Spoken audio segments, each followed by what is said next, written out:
A family of 3, and a vacation on a remote island. A vacation that turned out to be one of the most mysterious happenings in history. Here are the next story, and guess if it's real or fake.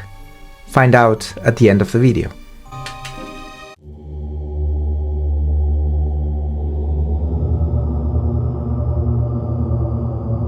Jaime and Eva, a Spanish couple, had a daughter named Clara. All 3 went for a vacation on a remote island. They wanted to spend some family time, some quality time together. The island was splendid, and they were supposed to spend 7 whole days on there. All 3 of them were having fun, and the family time was real quality time. Things changed when Jaime saw a doll hanging by a tree. It was not really a doll, it was just the head of a doll. A creepy and ancient doll. First, he thought it was a fruit, but when he came near, he saw the head of the creepy doll.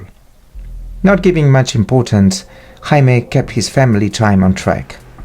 But he kept seeing the same head hanging on different trees throughout some days.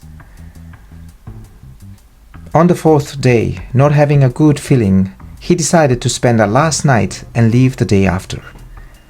But the island had another plans. Clara went missing the day after. Devastated and scared, Eva and Jaime looked everywhere. Some time passed, and they found her finally. The body of Clara floating on the river next to the hut they were staying in. The most bizarre thing was that she was holding the doll that Jaime had been seeing hanging from the trees. Only this time, Clara was holding the whole doll, and not just the head. What do you think? Is this story real?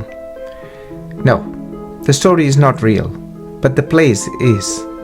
This place exists, and it's one of the most mysterious places in the world.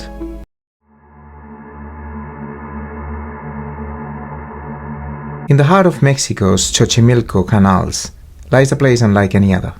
A small island, unassuming at first glance, hides one of the world's most chilling legends. Is a site of both fascination and terror. But how did it come to be? To understand, we must go back to its caretaker, Don Julián Santana Barrera. In 1950s, Don Julián, a reclusive man seeking solitude, moved to the island, but his peace was short-lived. According to legend, he discovered the body of a young girl who had drowned in the canal. Haunted by the girl's death, Don Julián claimed her spirit began to linger on the island. In an attempt to appease her, he hung a doll he found floating in the canal near the site of her death. But one doll was not enough. Don Julián believed the girl's spirit demanded more. For the next 50 years, he collected and hung dolls across the island, creating a macabre tribute. Over the time, the island transformed into a chilling spectacle. Locals began to avoid it, believing it was cursed. Visitors who braved the journey reporting hearing whispers, footsteps, and even seeing the dolls move. In 2001, the legend took a darker turn. Don Julián was found dead in the canal, in the exact spot where he claimed to have discovered the girl's body decades earlier. Was his death a tragic coincidence? Or was it the final chapter in a supernatural tale? To this day, no one knows. The island of the dolls remains a place of mystery, a haunting reminder of how the past refuses to stay buried. For those brave enough to visit, the question lingers, are you truly alone on the island? Or are unseen eyes watching from the shadows? I really hope you enjoyed this video, and see you in the next one with a new special story.